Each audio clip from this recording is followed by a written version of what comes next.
Welcome back to Fireside Giants. Today we're going to be doing a special little video.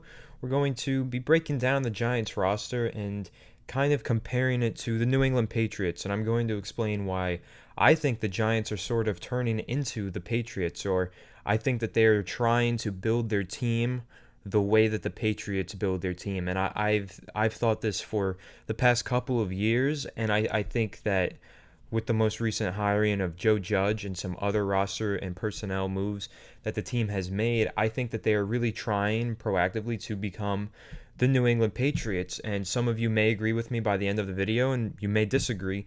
Either way, I'd like to know your thoughts down below in the comment section, and maybe we can debate it down there. I'll definitely respond to some comments, see if you guys are agreeing with me or not, and I'll respond to some comments. And definitely, if you don't want to comment, come after me on Twitter. Tell me whether you agree or disagree at Anthony_Rivardo. Link will be in the description, or at Fireside Giants on Twitter. That link will also be in the description. And if you enjoy the video, make sure to give it a like. Please subscribe for more awesome New York Giants content. So this video is going to be heavily inspired by an article that I wrote way back in last year of May 1st of 2019 on EmpireSportsMedia.com titled New York Giants, What is the Plan? And I'm going to link that article down in the description so you can read along if you want. I'm not going to be reading it word for word, but I'm definitely going to be discussing some of the things that I wrote down there. And in that article, it was back in last offseason, so it was after we drafted Daniel Jones, and nobody really enjoyed that pick. A lot of people really hated it, and we were just a couple months removed from trading Odell Beckham Jr., letting Landon Collins walk in free agency. A few months earlier, we traded Damon Harrison, Eli Apple as well. And this was around the time where Landon Collins had that sit-down interview where he called Eli Apple a cancer, and then, that became a whole big fiasco. Like, we've got such locker room problems and all of that. And basically, that's why the first, when I tried to break down the Giants' plan last year, and I'm going to do it now for this year, I said the number one step is to restore the culture. And I think that's exactly what the Giants have made it their mission to do this offseason and all of last year. I think restoring the culture, when I think of that, I think the Joe Judge hiring is the exact prime example of that. The Giants have now restored their culture. They've brought in, a real hard, disciplined, no-nonsense head coach to bring over that Patriot way and restore the culture. I think that's exactly what they've done. And I think, obviously, Daniel Jones and Saquon Barkley, they're great leaders on and off the football field, so I think that had a lot to do with restoring the culture as well. Let's segue into the roster construction now, which I think is what really shows me that the Giants have been modeling their team based off of the recent Patriots teams, and most notably, I think the 2018 Patriots. That's the team that beat the Los Angeles Rams in the Super Bowl. I wrote this article last year, as I said, and I wrote that this is the model that the Giants are trying to follow after, and I'm going to break that down for you and see if you guys agree with me. So to me, when you look at the way the Giants are building their roster, I think they're trying to build it almost identical to the 2018 New England Patriots. And I wrote that last year in that article that I was discussing earlier. I said the 2018 New England Patriots were not a team with an impressive pass rush. Instead, the Patriots had an exceptional secondary and a defensive scheme that generated the defense's pressure. This is what the Giants' defense is being molded into. And I still stand by that statement very strongly going into this season, and I think more strongly than I did going into last season, because I think the roster moves that the Giants have made, they have not shown that they value getting an elite edge rusher or getting an impact pass rusher the way that they do getting a strong secondary and scheming together pressures. And I think that is going to be seen mostly in the decision to hire Patrick Graham as the defensive coordinator. Patrick Graham himself is a former New England Patriot. He was a coaching assistant in 2009, defensive assistant in 2010, linebackers coach in 2011. 2012 to 2013, he was their defensive line coach. 2014 to 2015, he was back to being their linebackers coach before moving on to be a New York Giant for 2 years, then with the Green Bay Packers as a linebackers coach and run game coordinator in 2018. Then, of course, the Miami Dolphins defensive coordinator in 2019 under head coach Brian Flores, another former New England Patriot. And now he's back with the New York Giants in 2020 as the defensive coordinator and assistant head coach. So as I said, the Giants didn't really put an emphasis on finding that premier pass rusher in free agency or the draft this offseason. They could have made a run at a player like Jadeveon Clowney or tried to trade for Yannick Ngakoue, but ultimately they weren't willing to spend the high price that you needed to pay in order to acquire one of those elite pass rush players. Rather, they wanted to invest in their secondary, which could be seen with the investment into James Bradberry. They gave him a very expensive contract, and then they went in the draft and they drafted 3 defensive backs, one of which being Xavier McKinney in the second round, which was an awesome draft pick. And, there's a chance that they would have went pass rusher in the second round, if not for a first-round talent like Xavier McKinney falling to them at 36th overall. But the reason that the Giants are putting such an emphasis on the secondary and investing so much into their secondaries because of the defensive scheme that they're going to be running with Patrick Graham. Patrick Graham is known to blitz and play man coverage. That is what he loves to do, and that's what he's good at. The Dolphins last year under Patrick Graham in 2019, they blitzed on 35% of their snaps, 41% on third down, which was the third most in the NFL. The Dolphins also ran man-to-man coverage 50% of the time in the 2019 season, and they would often show blitz and drop back into coverage. This was a great strategy in the Graham defense, keeping opposing offenses on their toes because of the constant blitzing formations. This is an excerpt from an article written by Jack Quartararo. He writes for Empire Sports Media, the same as myself, and he also posts videos here on Fireside Giants.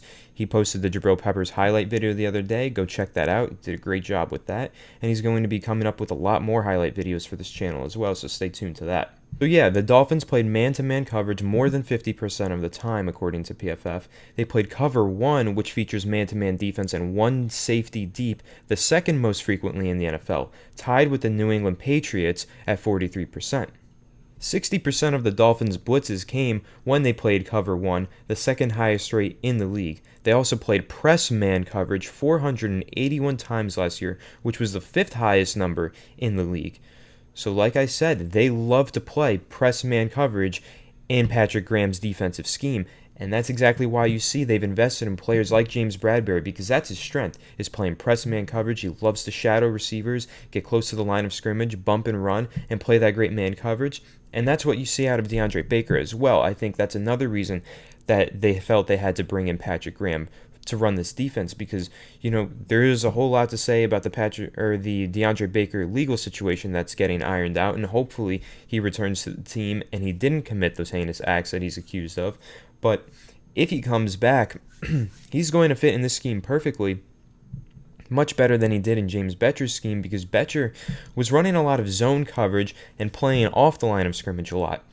Back in college at Georgia, DeAndre Baker was known for being a shutdown man coverage cornerback who didn't allow a touchdown reception for like 2 seasons, I believe, 2 full seasons. He didn't allow 1.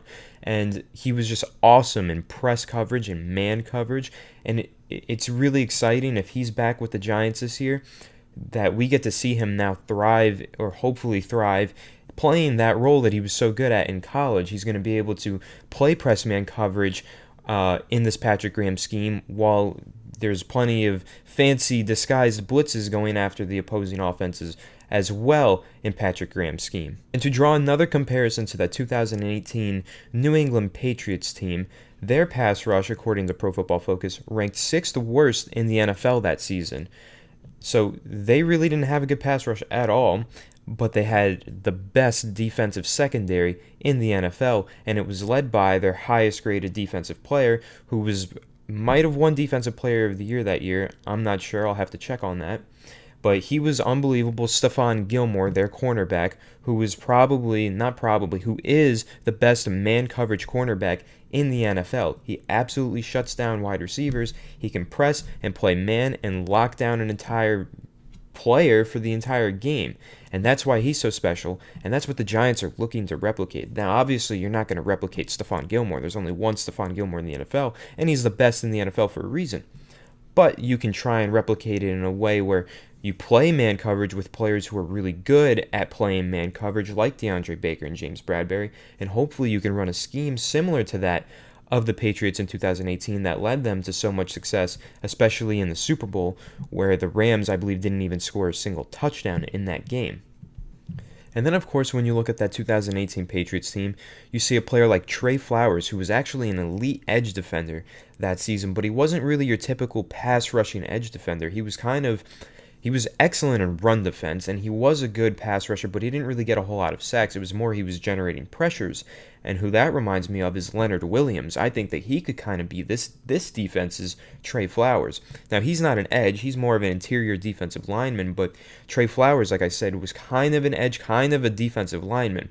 He really didn't play like 5-tech. He played more 4-tech and 3-tech a lot, I believe. He definitely wasn't a stand-up pass rusher. He was not playing like outside linebacker like Marcus Golden, our edge rusher last year. He was standing up a lot, and you're not going to see that out of Trey Flowers, but that's why I think he's similar to Leonard Williams in a way where he can kind of open things up for the entire defense by being that scrappy pass rusher / run defender that Leonard Williams is.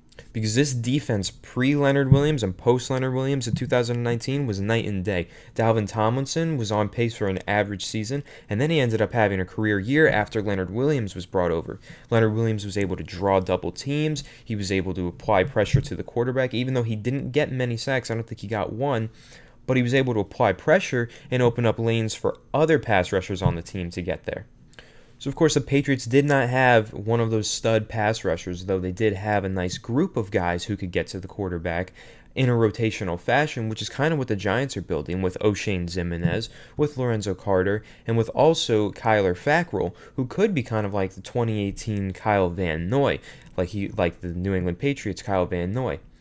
Kyle Van Noy was kind of a linebacker, but he also played edge, and he did apply a ton of pressure and was in the backfield a lot and was also a good run defender, but he was very versatile because he could also drop back into coverage a little bit, which is something that I think Kyler Fackrell can do here and there. And I also think Blake Martinez is good at that in a similar fashion. I don't think he's very good in coverage, but in coverage at times, and you mix that in with the fact that he is good at blitzing and he's a good run defender, he could be similar to a Kyle Van Noy or somebody that would have fit, or a Dante Hightower, somebody that would have fit in that 2018 New England Patriots scheme.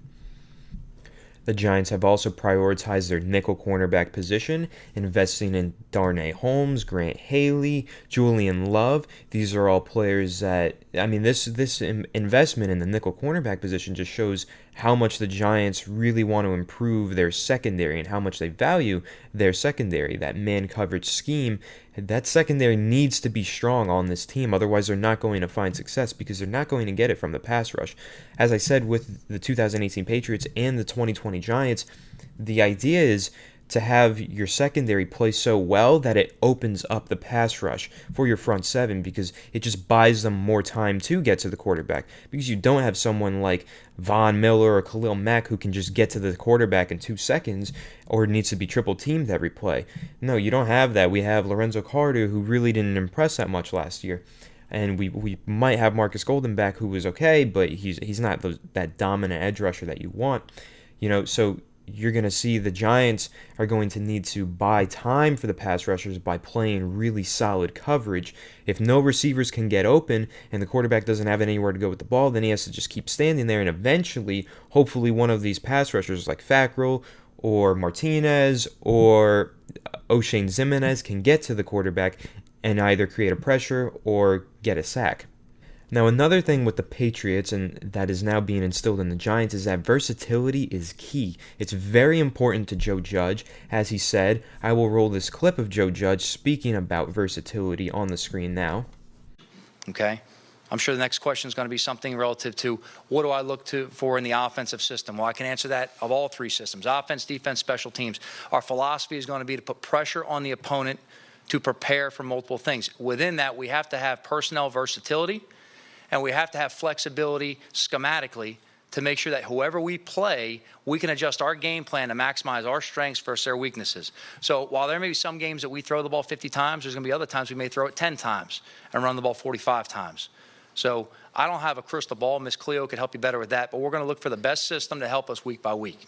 So as you all just heard in that quote, Joe Judge's philosophy is to put pressure on the opponents, to prepare for multiple things, to have personnel versatility and scheme flexibility and versatility. And that's right in line with Patrick Graham's philosophy as well, because as he said, he wants to run a multiple front. He doesn't want to run just a 3-4, just a 4-3. He says some weeks it'll be a 3-4, a 4-3, a 5-2, a 6-2. Sometimes they'll have 7 defensive backs out there. He wants to always keep the opposing team guessing, just like Joe Judge. They want to be very versatile and very flexible, which is something that clearly both of them learned from New England under Bill Belichick. He is obviously a mastermind of coaching. He's the greatest coach of all time, but something that he highly prioritizes is flexibility and versatility and being multiple in his fronts.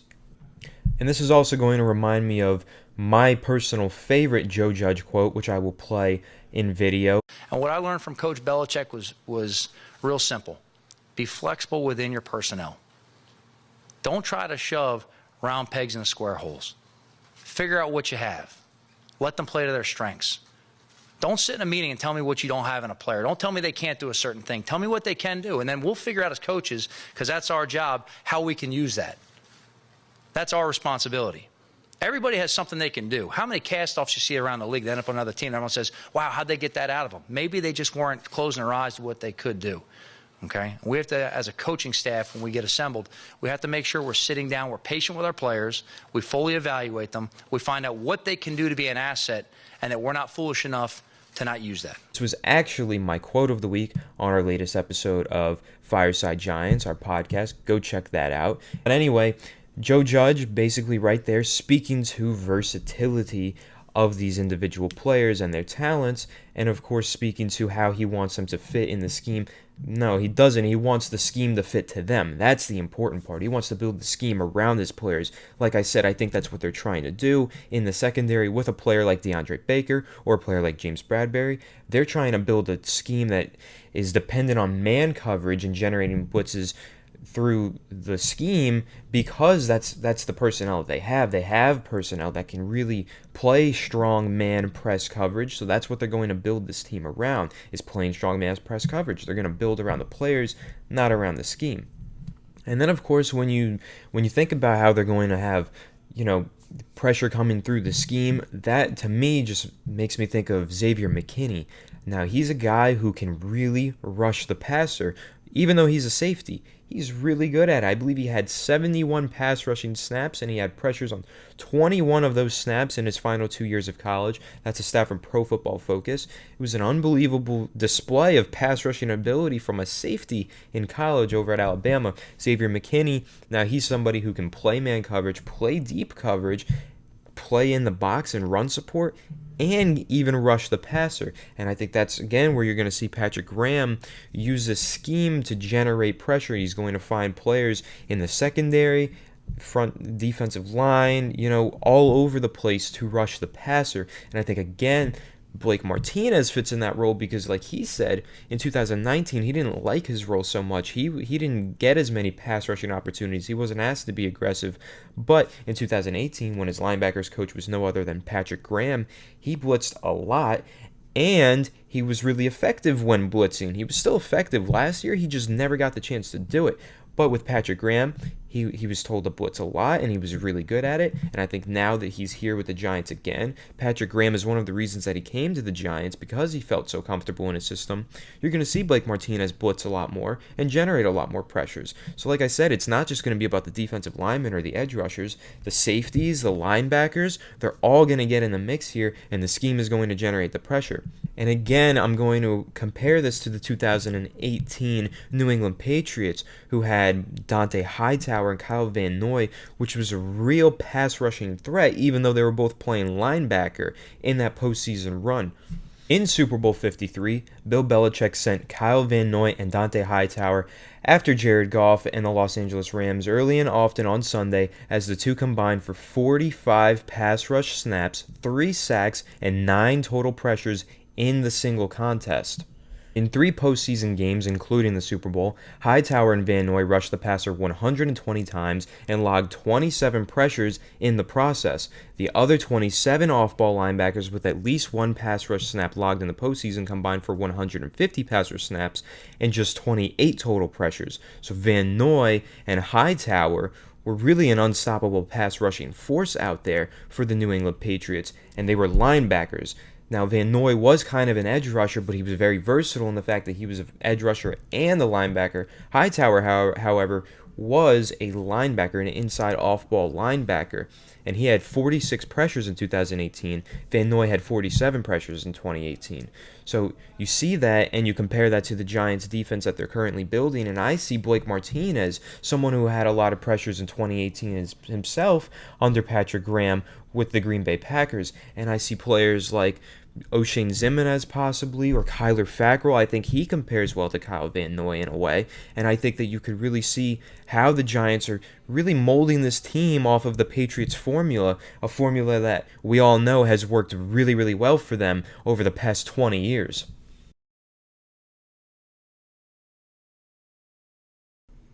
Now we'll transition over and talk about the offense. The star of the show for the New York Giants is obviously going to be Saquon Barkley this year.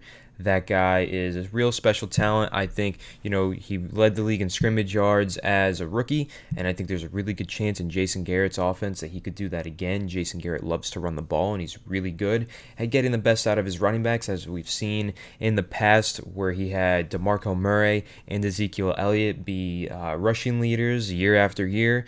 He does incredible work with running backs. Saquon Barkley's an extraordinary talent. So this team is going to run the ball a lot, and the offense is going to run through the run game. And that does remind me of the 2018 New England Patriots. They spent a first-round draft pick on Sony Michel that year, and he basically led them to that Super Bowl victory. He ran the ball really effectively in that game, and they didn't throw the ball well in that game at all. They ran to that win, and that was obviously an efficient way of playing that game because it took away the risk for turning the ball over in high volume, and it allowed the Patriots to control the clock and manage the game in a certain way where they didn't even give the Rams a whole lot of time to score. In that Super Bowl run for the New England Patriots in 2018, in the first matchup that they had against the Los Angeles Chargers, Sony Michel had 24 rushing attempts for 129 yards and 3 rushing touchdowns. The next week, he had 29 rushing attempts for 113 yards and 2 touchdowns. And then in the following week of the Super Bowl, he had 18 rushing attempts for 94 yards and 1 touchdown. He wasn't really involved much in the passing game, but that's because they had the likes of James White and other running backs who were better receivers out of the backfield than Sony Michel. Sony Michel is a real downhill runner, and he's a very efficient runner, but he's not that good as a receiver. And that's where, obviously Saquon Barkley differs because he is an excellent receiver. But then you look at the fact that they do have Dion Lewis on the roster for the New York Giants now, and he could be kind of a relief running back in passing situations for Saquon Barkley as well. Saquon Barkley is going to be running the ball. He is going to be the focal point of the offense, but when he needs a breather, similar to how Sony Michel would get subbed out for James White on passing downs for the New England Patriots, we could see Dion Lewis receive some targets as a receiver in relief of Saquon Barkley this season. So as I said, the Patriots' rushing attack was extremely efficient during that Super Bowl run, but here's what we're going to see when we look at Tom Brady's stats during that Super Bowl run. He only threw 2 touchdowns in those 3 playoff games where they won the Super Bowl eventually. And in the first game, he had a 77% completion percentage, 65% in the next game, and 60% in the Super Bowl. So running the ball led to them having very easy and efficient passing attempts for Tom Brady and that offense. they were able to open up the play action game, which is a huge part of the New England Patriots offensive scheme with Josh McDaniels. They love to run the ball and open up the passing game, the play action game especially, and that's how they can allow Tom Brady to be as efficient as he is in playoff moments like the Super Bowl. So that's something that we do see with the Giants. Saquon Barkley is the focal point of the offense, but Daniel Jones is a very talented pocket passing quarterback who loves to read the field and make the right throw, but he also loves to work from play action. Last season, he was phenomenal under play action, and now he's entering this new offensive scheme with Jason Garrett, who loves to run play action. The play action game worked wonders for Dak Prescott, as he was a fourth-round rookie and was able to easily adjust into the pro game and become a very solid quarterback at the next level. And I think a lot of that had to do with the scheme that Jason Garrett was running. It's a very quarterback-friendly scheme because it really makes use of the play-action passing game, similar to how the New England Patriots were and are, and how they were with Tom Brady back in 2018. So I definitely think that there's some similarities there. So Tom Brady, over the past 20 years for the New England Patriots, was always a pocket passing quarterback. He was never really a runner. He could be nimble enough to get out of the pocket when he absolutely had to, but he was a pocket passing quarterback, of course, and he is the greatest quarterback ever, but he's great because he's so smart. He reads the field. He never really had that strongest arm in the league. Maybe at one point he did, but over the past few years, he certainly hasn't had an absolute cannon attached to him. And that's a criticism that a lot of people have of Daniel Jones, is that he doesn't have that elite arm strength. And that might be true, but it's not necessary to have that elite arm strength. As we've seen with Tom Brady, he's been so efficient because he's smart. He can read the field and he can make the right throw. Obviously, Daniel Jones fumbled a lot last year. He had 18 fumbles in 12 games. That's a really, really, really bad statistic, but Tom Brady also had a fumbling problem early in his career. So did Tony Romo, and that's the one that I like to look at, because when Tony Romo had a fumbling problem, who helped him? Jason Garrett. Jason Garrett helped him correct that issue, and then he really didn't have a fumbling problem for the rest of his career after those first 3 seasons where he fumbled the ball a lot. Next 9 seasons or whatever Tony Romo played, the fumbling issues were nearly non-existent. So I think that bodes extremely well for Daniel Jones' future, knowing that he has Jason Garrett. He's coached a quarterback who went through a similar issue, and now he can coach Daniel Jones and help him correct that issue. When I look at the receiving core of the New York Giants, and then I compare it to that 2018 and really every other year for the New England Patriots, when I compare it to the Patriots teams, I see a lot of similarities. There is not a primary wide receiver on the Giants, I don't think. I think Darius Slayton certainly has potential to become that number 1 receiving threat, but right now, I probably wouldn't consider him to be one. However, the Patriots didn't have that in 2018 or many of the years that they won Super Bowls, but they did have a lot of really dependable slot receivers who were very tough and could move the chains. They wouldn't make a ton of huge plays downfield and burn the defenses and get behind them, but they would make a lot of nice catches underneath and pick up some extra yards, and they would make a lot of clutch first down catches and had very reliable hands. If you needed to throw to them in the clutch, they were going to make the catch, and I think I see that a lot in Golden Tate, a very tough slot receiver, and I also see that in another tough slot receiver with Sterling Shepard. Those two are very dependable. They're not the best separators in the world. They're not always going to be burning cornerbacks and getting wide open, but they are going to make the catch if it's thrown their way. And as we saw, they already have great chemistry with Daniel Jones. They formed a great bond in his rookie season, and he loved throwing them the football. He had a great great completion rate when throwing to those receivers because they are so dependable, and they are chain movers, just like Chris Hogan, Julian Edelman, and Danny Amendola. They always were for the Patriots as well. They weren't big body deep threats, but they were some excellent route runners with reliable hands, and I think that's exactly what the Giants have on the roster now. Darius Slayton could be the exception because he could be that number 1 receiver that propels his team further. The Patriots did have that at certain points. Josh Gordon for a little bit. They also had Randy Moss, who is a Hall of Famer, so it's kind of hard to make that comparison. But if they have that number 1 receiver on the roster, of course they use it and they value it. But oftentimes they didn't. They never really prioritized finding it either. But when they did, it was a huge part of the offense. But if the Giants don't have a primary wide receiver, like a number one true receiving threat on this roster, if Darius Slayton doesn't become that, and I think at the very minimum he's going to be a very great number two receiver, well, at least they do have a lot of reliable receivers with strong hands and good route running who can make these catches and be real scrappy and make plays similar to Edelman, Amendola, and Hogan. Now, another thing that a lot of people know with the New England Patriots is that they really emphasize their tight end position.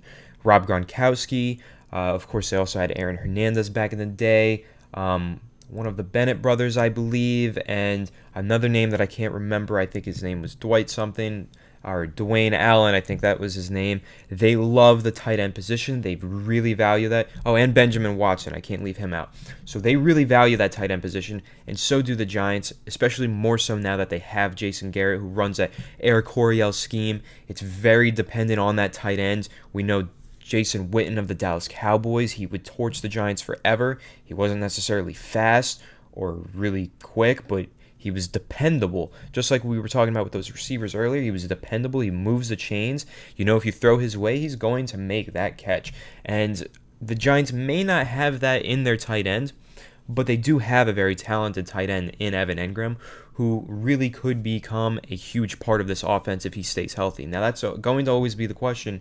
Is Evan Engram going to be healthy? We don't know yet because he is still rehabbing that injured foot. However, if he's healthy, he's going to be a huge part of the offense this season, and I think that that's very comparable to the Patriots as well, how they always love to utilize the tight end.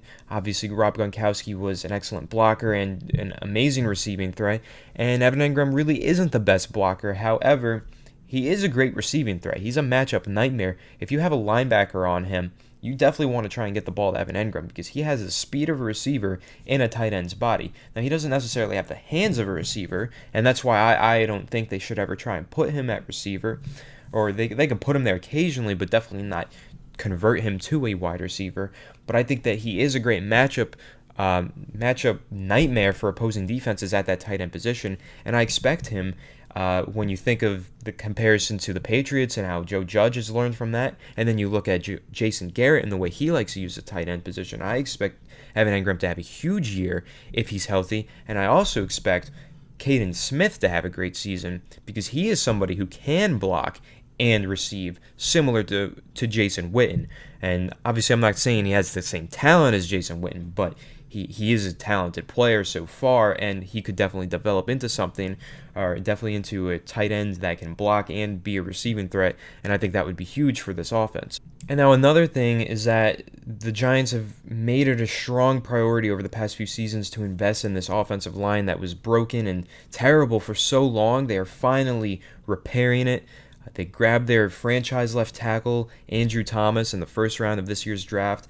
They then grabbed another really solid offensive tackle that I like a lot, and Matt Peart in the third round, and Shane Lemieux in the fifth round, who has a lot of potential to be a starting guard or center at some point in his career. They also have Nate Solder still on the roster, who is a former Patriot and was excellent when he was with the Patriots, though his play has dropped off in recent years. They also have Nick Gates, who has a lot of potential to be maybe a starting right tackle, right guard, center, not sure yet, but he definitely has potential somewhere on this offensive line, at the bare minimum to be a great backup.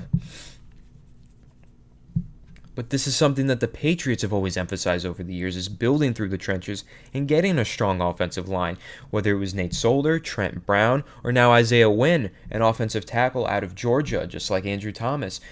New England loves to invest in that left tackle position and across the offensive line. They've still got Joe Thuney, who they put a franchise tag on. They valued him enough to do that. They have Shaq Mason, who is an excellent offensive guard.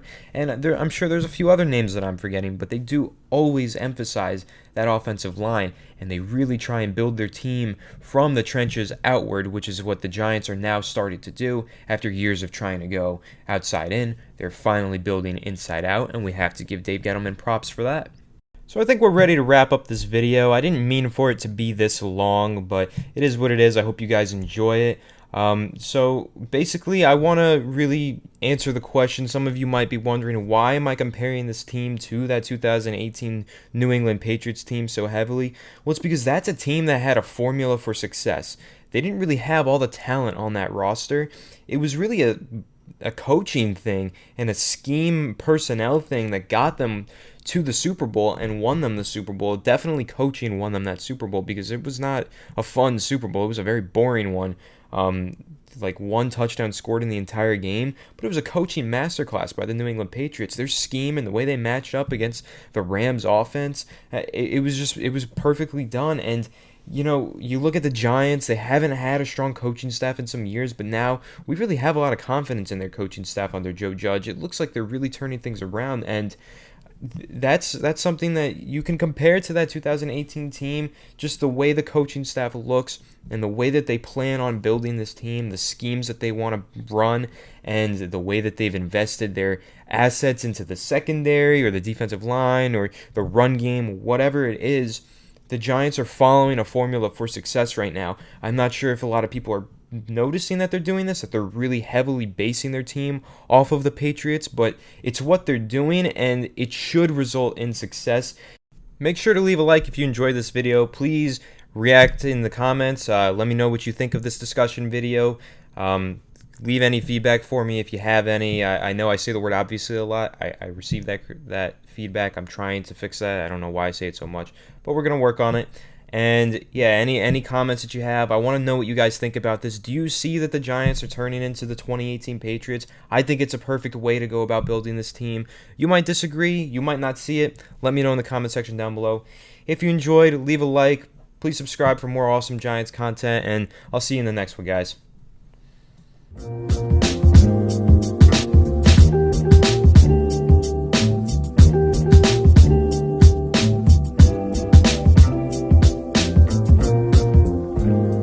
TVSO.